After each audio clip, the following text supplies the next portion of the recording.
I grew up in a small town, Central California, and the movie theaters there didn't show, much beyond Bridge on the River Kwai and The Blob.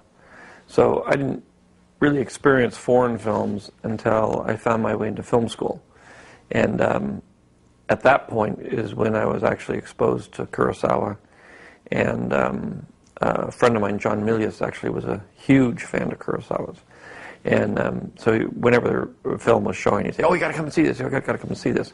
And after the first one, the first one I saw was Seven Samurai, and after that I was completely hooked. I said, this is really good. It's hard to really appreciate the true genius of Kurosawa, I think, until you've seen a few of the films, and then you've been able to see other films at the same time and be able to realize his visual style. My favorite of all time is really Seven Samurai.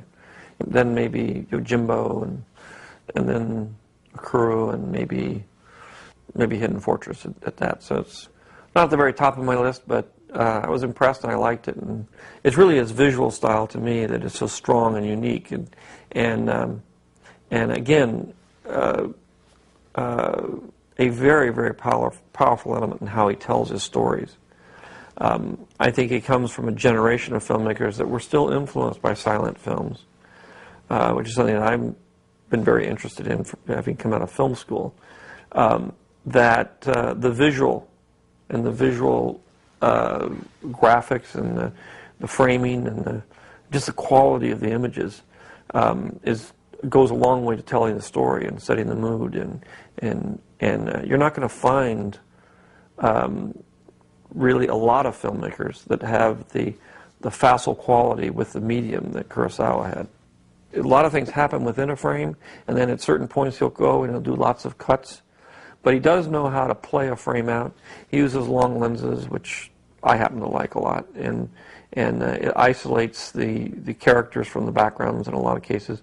So you'll see a lot of stuff where there's big wide shots, lots of depth, and then he'll come in and isolate the characters from the background, and you'll only really focus on the character. So he used a lot of camera techniques to kind of get to the point. In the beginning of Hidden Fortress, the first shot, for example, is the two peasants are panicked about something and everything, and you can't really see what it is. And it's the shot remains there as the horsemen sweep through it, and then you realize what's going on, and then they go away, and you're still sort of in the same frame. You can't help but be influenced by his use of camera. In say Hidden Fortress, when he chases them into the camp and then gets caught.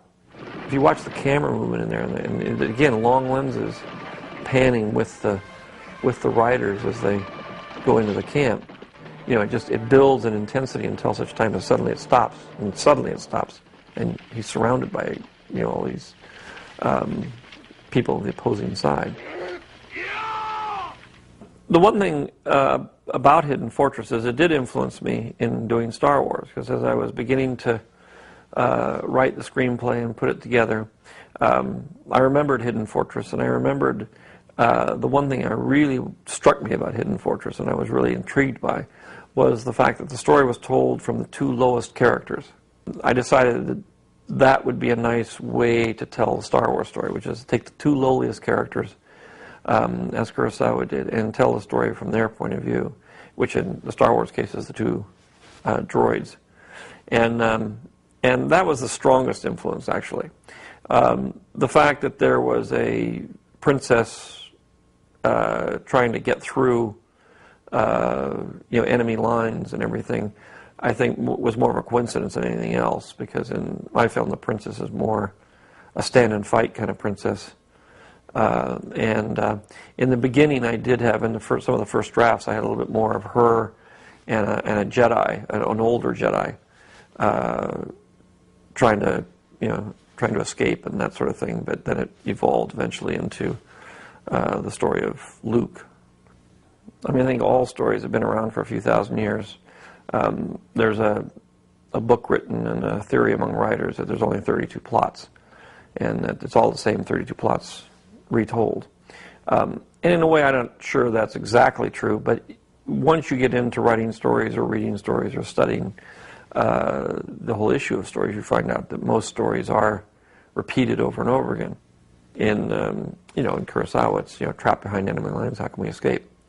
In the Japanese context of Hidden Fortress, we're talking about a strength of class structure that is kind of unknown in the West, and therefore her assimilating herself into the lower classes is a much bigger issue. It is the Prince and the Pauper story, which is the Western version of this idea where the king and the commoner switch places and each gets to see the other's life, and then it's more of a curiosity than it is an actual emotional catharsis that it happens in Hidden Fortress, where the issue of understanding the other class is much more difficult, and it's very amusing in that you have this old samurai, this general, and a little girl, and it's kind of the teenager and the father issue, which I think is universal. Fathers always trying to deal with their young teenage girls and having about as much success as what goes on in that film. I know Kurosawa was a very big fan of John Ford's, and that he was very, very influenced by John Ford, and you can actually see John Ford's influence in Kurosawa's films, which I think is one of the reasons that they are so accessible to Westerners. It caused him a lot of grief in Japan because of the fact that he was Western in his orientation and storytelling. He was not extremely well regarded in Japan, especially in the beginning. And it was really once his films were taken out of the country and put into international film festivals and that sort of thing that they began to get recognition, that I think the Japanese begin to soften in their attitude toward his style, because it was a little more emotional than they were used to having them be. And there was a very obvious Western influence from really the great American Western directors. I think somebody asked Kurosawa once, what is in your movies? What are they about? Why are you making them? And he said he's always trying to answer the question, why can't people be happier? And why can't they be happier together? And I think most filmmakers are dealing with issues and questions like that, which are very basic human questions.